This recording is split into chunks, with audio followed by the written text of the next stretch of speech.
চলো আজকে রান্না করব চিকেন। তো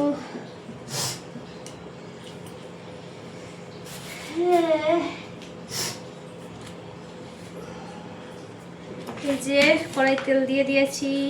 আমার মতো রান্না করছি, সেটাই তোমাদের সাথে শেয়ার করি। আমি কিন্তু খুব বেশি ভালো যে রান্না করতে পারি সেটা কিন্তু না, কিন্তু আমি যেরকমভাবে রান্না করি সেটাই তোমাদের সাথে শেয়ার করি। ঘরোয়া রান্না যাকে বলে, বুঝেছো? এই দেখো দিয়ে দিলাম, লঙ্কাটা ভেজে দিলাম, দিয়ে দেবো।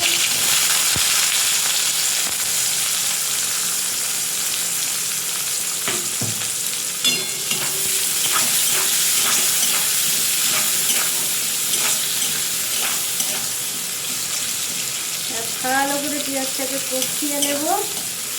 পেঁয়াজে না একটু নুন দিয়ে দেবো, তাহলে কী হবে বলো তো, পেঁয়াজটা তাড়াতাড়ি হয়ে যাবে,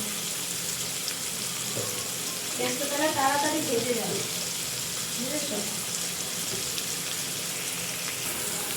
দেখো পেঁয়াজটা ভালো করে ভেজে নিয়েছি।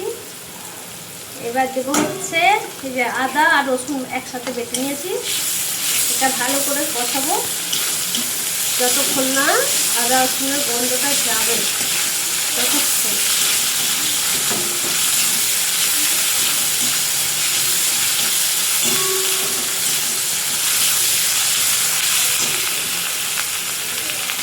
এই যে আর বেটে রেখেছি লঙ্কা, জিরে, ধনে, শুকনো লঙ্কা একসাথে বেটে রেখেছি, এটা দিয়ে দেবো।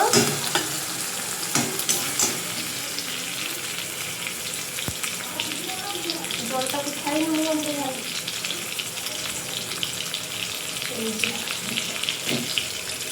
দিয়ে দেবো, এই যে একটু জল দিয়ে দেবো, এইটা দিয়ে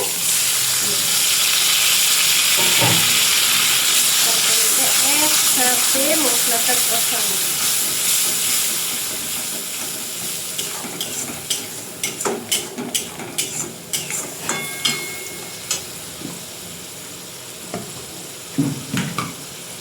এর সাথে দিয়ে দেবো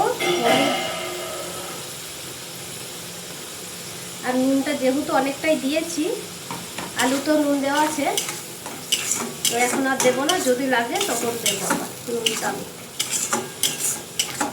তো চলো ভালো করে কষিয়ে নিই।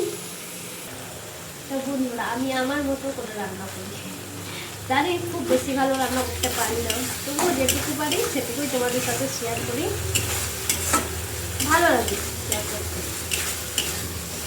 তো দেখো তোমাদের সাথে কথা বলতে বলতে হয়ে গেল আমার মশলাটা কষানো। এই যে দেখো মশলা দিয়ে তেল ছেড়ে দিয়েছে। এবার দিয়ে দেবো হচ্ছে চিকেনটা ভালো করে ধুয়ে আর রেখে দিয়েছিলাম। চিকেনটা দিয়ে এবার ভালো করে কষাতে হবে।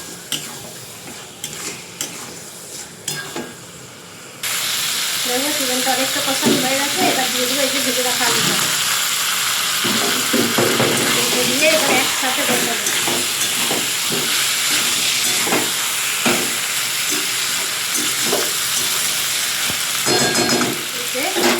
হতে থাক, এবার চাপা দিয়ে দিই, গ্যাসটা একটু সিমে রেখে দিই, হতে থাক, আবার পরে কথা হচ্ছে। তো হ্যালো বন্ধুরা, এই দেখো হয়ে গেল আমার মাংস আলু দিয়ে মাখা মাখা ঝোল। তো কেমন হয়েছে অবশ্যই কমেন্ট করে জানাবে। কালারটা দেখো কত সুন্দর এসছে, কালারটা দেখছো কত সুন্দর কালার হয়েছে তরকারিটা, দারুণ কালার এসছে তরকারিটা। তো হয়ে গেল আমার রান্না।